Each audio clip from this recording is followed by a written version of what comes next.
Okay, we're on Keilim Perek Dalid, Mishnah Gimel, third Mishnah, in the fourth chapter of Masechet Keilim.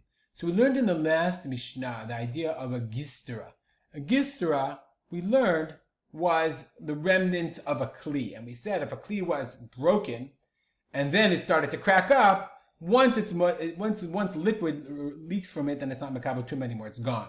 So the Mishnah says, Ezo hi gistera. So what is the status of a kli that has the status of a gistera?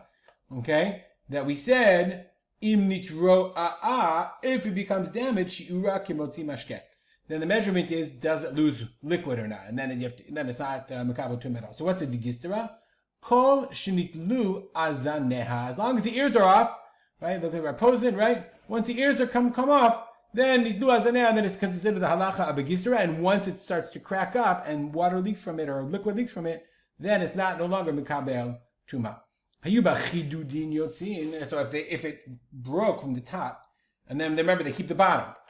So then the question is, what part? Remember what we've had other cases like this. What part of the kli is considered mitamei ba'avir, and what part of the kli is considered mitamei, inside itself. So you have a kli cheres. It just happens to have a kli cheres. Remember, if the sheretz goes into the airspace of the kli cheres, even if it doesn't touch it, the cheres is tamei. But if I have a case like this, where you have sharp shards protruding, and the cheres, touches over here, goes over here, but it doesn't touch, is it tamei or not? So the Mishnah says the following: if the crack, if the hole can hold in olives, mitamei b'maga, it's mitamei, obviously if you touch it, ukinegdo mitamei ba'avir, and opposite that spot, it's mitamei ba'avir, it's mitamei in the airspace, so like here, right over here, where the olives are held in.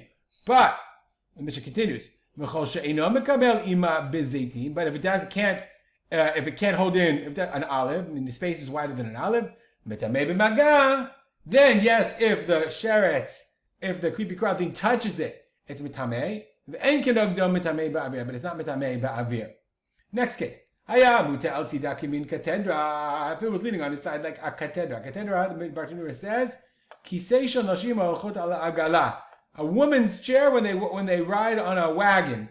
Katedra. Let's look at our posing for a second. He says, this is a katedra, meaning it's lying on its side like like a chariot. The women would ride on chariots or something way back when. I have no idea what their ancient chariots look like.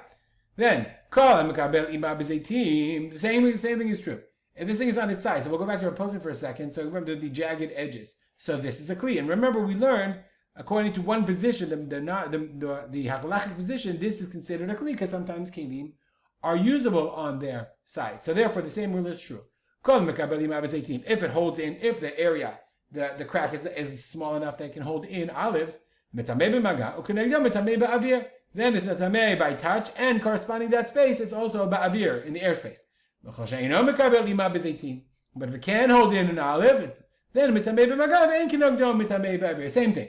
Then it's mitamei by touch, but not airspace. Shulei karpiot, v'shulei kosim hatzidoniim. Okay, korpiot from it's a place. Korpiot Hashem Mikomam. Carthage, I don't know where that is. Okay, Bartanura says it's a place where it was from Korpa, who knows? Okay, or the shulei, the bottoms of kosim hatzidoniim. Okay, kosim hatzidoniim are like cups from Sidon, from Sidon. Sidon? I don't know where that is in English. You'll tell me. Obviously, somebody will WhatsApp me. So these Keilim, they were made in such a way that they couldn't stand on their own. Look at the Posen draws it this way, right? They had holders, or you would put it on the wall or whatever. So and therefore it's a place where when they would somchimotam be'efer akira, you would lean them in there, and that's how they would cook them. Interesting way that was a kli that they had. Anyway, the bottoms of these, even though they can't sit. Shalom musmachim, if they're not leaning on something. We said normally a regular kli, once it breaks, if it can't stand up, it's no, don't call them makabel tumah. Tmein, they are makabel tumah. Shelakach nasu mitchilatam, because that was the way they were originally constructed, and therefore that's how they normally are, and therefore that's how they're makabel tumah. We'll stop here. Dedicate our learning to remember my father, Rav Simcha ben Yitzchak Kalman. Make it a great day.